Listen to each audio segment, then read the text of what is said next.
কর্মী সহ যে আন্দোলনের এই স্বৈরাচারী শেখ হাসিনা এই বিএনপিতে যারা নতুন নেতৃত্বে এসছে আপনারা জানেন এবং জানেন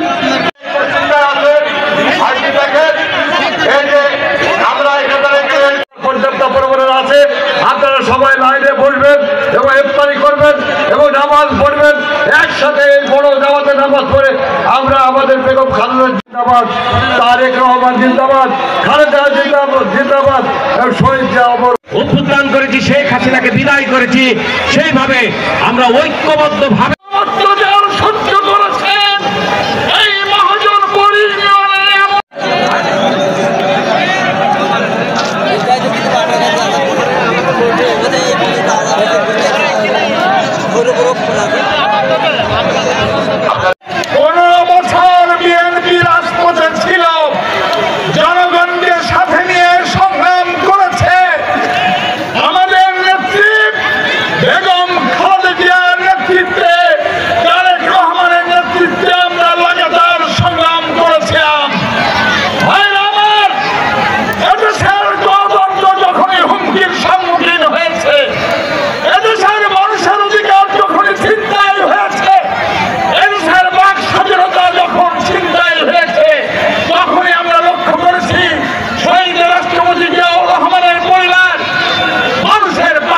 দাঁড়িয়েছে।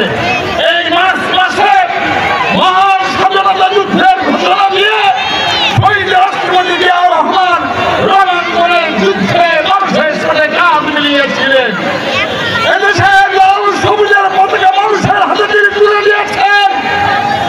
জিয়াউর রহমানকে সাথেই গ্রহণ করে সিপাহী জনতার ঐতিহাসিক গণঅভ্যুত্থানের মধ্য দিয়ে শেখ মুজিবুর রহমান যখন মানুষের কণ্ঠরুদ্ধ করেছিল, স্বাধীনতা হরণ করেছিল, গণতান্ত্রিক অধিকার, ভোটের অধিকার হরণ করেছিল, ঠিক সেই মুহূর্তে সাথেই গ্রহণ করে ঐতিহাসিক সিপাহী জনতার গণতান্ত্রিক গণঅভ্যুত্থানের মধ্য দিয়ে জিয়াউর রহমান ক্ষমতায় এসেছেন। বন্ধুরা আমার, তারপর অনেক সময় গিয়েছে ভারতীয় সেবা দাস আধিপত্যবাদের দোসররা শহীদ রাষ্ট্রপতি জিয়াউর রহমানকে হত্যা করেছিল। তারপরে আমরা লক্ষ্য করলাম এদেশের একটি গণতান্ত্রিক প্রক্রিয়াকে ধ্বংস করে দিয়ে এরশাদ সাহেব ক্ষমতায় আসতেন।